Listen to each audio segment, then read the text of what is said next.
అందరికీ నా నమస్కారం. నేను doctor Kiran from Kiran infertility centre Hyderabad Khairatabad. आज मैं आपको ऐसे एक पेशेंट से मिलवाना चाह रही थी जिसका हिस्ट्री थोड़ा सा दुखद रहा है। लाइक पहले 2 बच्चे थे इनके। पहला बच्चा कितने साल का है? पहला बच्चा 9 महीने का है मैम। 9 साल का। 9 साल का है। हाँ। और दूसरा बच्चा कितने साल का था?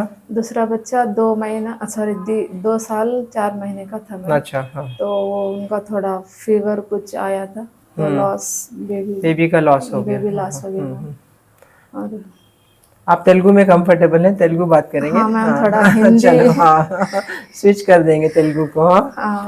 తెలుగులో అయితే కొంచెం మంచిగా సరే. సో ఇద్దరు పెళ్ళై నాకు 10 ఇయర్స్ అవుతుంది మ్యామ్. ఇద్దరు బాబు పుట్టారు, నార్మల్ గానే వచ్చారు ఇద్దరు. ఇక తర్వాత చిన్న బాబు ఫీవర్ వచ్చి చనిపోయారు అట్లా. అయితే ఆ తర్వాత సరేలే ఇప్పుడు ఎలాగో ఒక్కడే ఉండిపోతున్నాడు కదా అని చెప్పేసి ఒక 2 months, ఒక 2-3-5 years అట్లా చూసాం మ్యామ్, నార్మల్ ప్రెగ్నెన్సీ వస్తుందేమో అని. కానీ అది రాలేదు. యాక్చువల్లీ రాకపోయేసరికి ఒకసారి వచ్చింది, వచ్చేది కూడా ట్యూబ్ లో ఇరుక్కుపోయింది. అయితే మ్యామ్ ఏం చెప్పారంటే, ట్యూబ్ లో ఇట్లానే ఉండిపోతే మీకు ప్రాబ్లము, మీరు చనిపోవాల్సిన పరిస్థితి కూడా వస్తుంది, చాలా ప్రమాదం.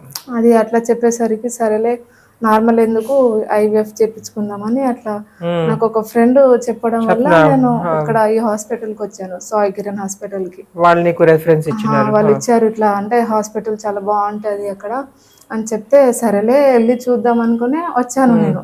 అంటే కంపల్సరీ చేపించుకోవాలని రాలే, నార్మల్ గా చూద్దాం, అడుగుదాం, ఒకవేళ మనకు కంఫర్ట్ అయితే చేపించుకుందాం, లేదంటే లేదు అట్లా అనుకున్నా. కానీ ఇక్కడికి వచ్చాక చాలా మంది కూడా అంటే వచ్చే వాళ్ళు ఖాళీ చేతులతో వస్తారు, కానీ వెళ్ళేటప్పుడు కంపల్సరీ బేబీ తీసుకొని వెళ్తారు అనమాట.